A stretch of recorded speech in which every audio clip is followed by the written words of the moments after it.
ব্রজবাস ভক্তির অন্যতম একটি অঙ্গ। কুর্যাত বাসং ব্রজে সদা, বৃন্দাবন বাসের মহিমা রয়েছে শ্রী শ্রী গোপাল চম্পু গ্রন্থে। শ্রী গৌতমীয় তন্ত্রের শ্লোক তুলে শ্রীপাদ জীবগোস্বামী চরণ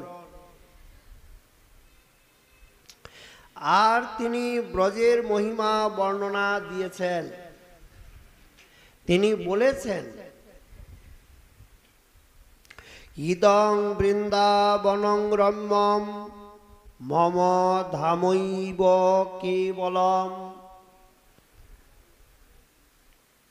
অর্থাৎ এই যে দৃশ্যমান রমণীয় বৃন্দাবন, এটা কেবলমাত্র আমারই একমাত্র ধাম। আজও বৃন্দাবনে কিছু নেই। লতা পাতা, ময়ূর, পশু পক্ষী, বানর, আমাদের লৌকিক দৃষ্টিতে এর বাইরে তো দৃষ্টি যায় না। কারণ অপ্রাকৃত বস্তু নয়, প্রাকৃত গোচর। বৃন্দাবন দর্শনের জন্য যে জাতীয় নয়ন চাই, যে জাতীয় শ্রদ্ধা চাই, যেমন সাধুসঙ্গ চাই, তার শতভাগের এক ভাগও মাদৃশ জীবের নেই।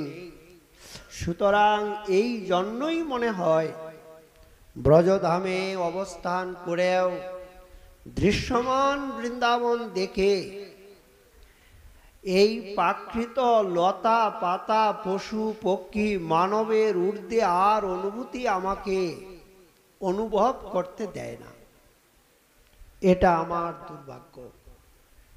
কিন্তু আচার্যগণের যে বাণী, গোস্বামীপাদগণের যে লেখনী, তারা যা আমাদেরকে অবগত করিয়েছেন, তাতে বলা হয়েছে এখানকার পশু পক্ষী কীট পতঙ্গ সব অমর। এখানের পশু পক্ষী কীট পতঙ্গ কেউ মরণশীল মানবের মতো নয়, মানব তো নই।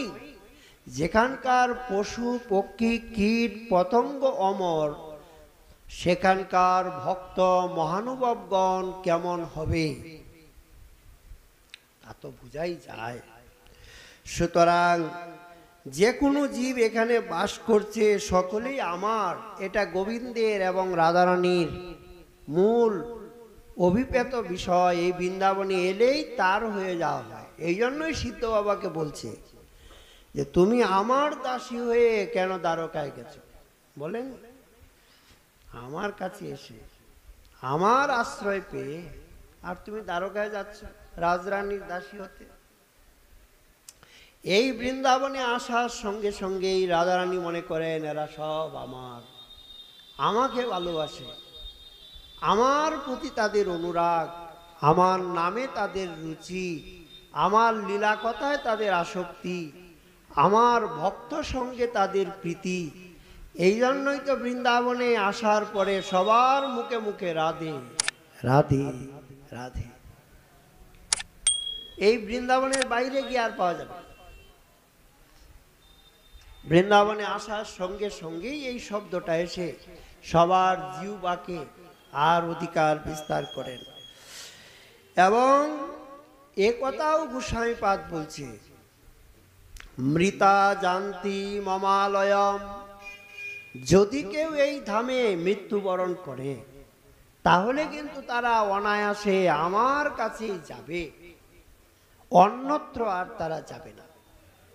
এই জন্যই তো ধামবাসের এত মহিমা।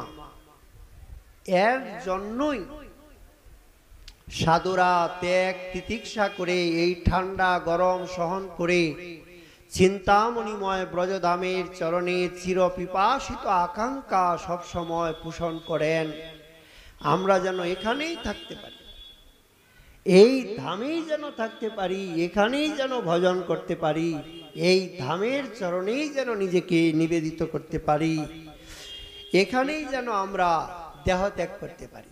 আর এই কথাও গোস্বামীপাদ বললেন, যারা এখানে দেহ ত্যাগ করবে তারা আর কোথাও যাবে না, এখানে আবার জন্ম নিবে। যদি ভজন কিছু বাকি থাকে, জন্ম নিয়ে ন তেজাম বনং কচিত, অর্থাৎ এই ধাম ত্যাগ করে না, যুগে যুগে তারা ভজন করে।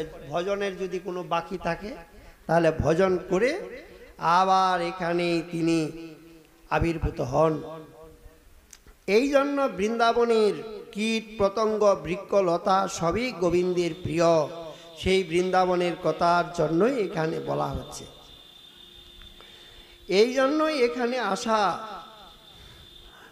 ব্রজবাস গোবিন্দ সেবন। বৃন্দাবনে আসবেন তাহলে করবেনটা কি? ঠাকুর মহাশয় বলেছেন, বৃন্দাবনে যদি যান তাহলে কিন্তু গোবিন্দের সেবা করবেন। ব্রজবাস গোবিন্দ সেবন। এখন গোবিন্দের সেবাটা কি? গোবিন্দের সেবাই হচ্ছে তার নাম, তার গুণ, তার লীলা, তার কথা শ্রবণ করা। এই জন্যই বৃন্দাবনে আসা। যেখানে যে লীলা করে যুগল কিশোর, সখীর সঙ্গিনী হইয়া তাতে হও ভোর। যেই আপনি বৃন্দাবনে এলেন, সঙ্গে সঙ্গেই বৃন্দাবনের চতুর্দিকে বৃন্দাবনীয় কৃষ্ণলীলার স্মৃতি আপনার হৃদয়ে এসে জাগরিত হবে, আর হৃদয়কে অধিকার বিস্তার করে ভজনের অনুকূল করে তুলবে। এই জন্যই বৃন্দাবনে আসা।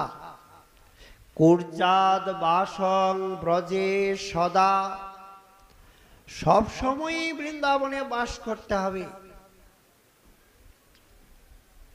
মাদৃশ জীব দৈব বিপাক বশত বৃন্দাবনের শরীরের দ্বারা সব সময় হতে পড়ে থাকতে পারি না, তখন আমার কি গতি হবে? এই জন্যই আচার্যগণ বললেন, মনসা অপি, যদি দেহের দ্বারা বৃন্দাবন বাস নাও হয়, তাহলে মনের দ্বারা হলেও এই বৃন্দাবনে বাস করতে হবে। তাহলে এই বৃন্দাবন বাস করার জন্য আপনারা এসেছেন 1 মাসের জন্য। কত ভাগ্য আপনাদের! আপনারা রাধারানীর নিজজন। ধামেশ্বর ধামেশ্বরী আপনাদেরকে কৃপা করে তার ঊর্জাদয় নিয়ম সেবা উপলক্ষে 1 মাসের জন্য তিনি এখানে আপনাদেরকে এনেছেন। এই যে কত জন্মের সাধনার পরিসমাপ্তি, এ তো আর ভাষা দিয়ে বলার বস্তু নয়। অনুভূতির রাজ্যে ভাষা যায় না।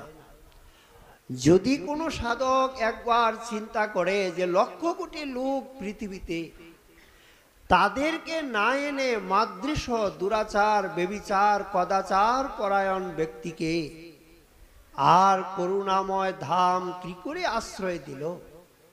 আপনার অযোগ্যতা দেখি মনে পাও খুব, তোমার কৃপায় উপজয়ে লোভ। কিন্তু একটা কথা আছে, রাধারানী করুণাময়ী, তার ধাম চিন্তামণি, তার চরণে যে যা প্রার্থনা করে, চিন্তামণিময় ব্রজধাম তাকে অনায়াসে প্রদান করে। আপনারা হয়তো সেখানের থেকে প্রার্থনা করেছিলেন, সেই বাসনাই আজকে রাধারানী কৃপা করে আপনাদেরকে টেনে এনেছেন। 1 মাসের জন্য তার চরণে স্থান দিচ্ছে। এর থেকে দুর্লভ আর ভক্তির অঙ্গ হয় না। দেহটা যদি অপারক হয়, মন যদি ভজনের প্রতিকূল হয়, শরীর যদি অচল হয়, বিবেক যদি ভ্রষ্ট হয়, সঙ্গ যদি বিপরীত হয়, তবুও যদি ব্রজধামে বাস হয়, তাহলে অনায়াসে আপনার একটা অঙ্গত সাধন হলো। বাস ধামবাসের সঙ্গে সঙ্গে বাকিগুলি হবে। তাই এই ধামবাস করতে গিয়ে আমাদেরকে যে সতর্কতাকে অবলম্বন করতে হবে, তারই নাম হলো শ্রদ্ধা। শ্রদ্ধা না থাকলে তো কিছুই পাওয়া যায় না। জগতের বড় দুর্লভ বস্তু হচ্ছে, বড় অমূল্য বস্তুর নামই হচ্ছে শ্রদ্ধা। ব্রহ্মাণ্ড ভ্রমিতে কোনো ভাগ্যবান জীব গুরু কৃষ্ণ প্রসাদে পায় ভক্তিলতা বীজ। সেই ভক্তিলতার বীজের নামটাই হচ্ছে শ্রদ্ধা। বীজ না থাকলে তো গাছ হবে না। আমের বীজ লাগিয়ে আপনি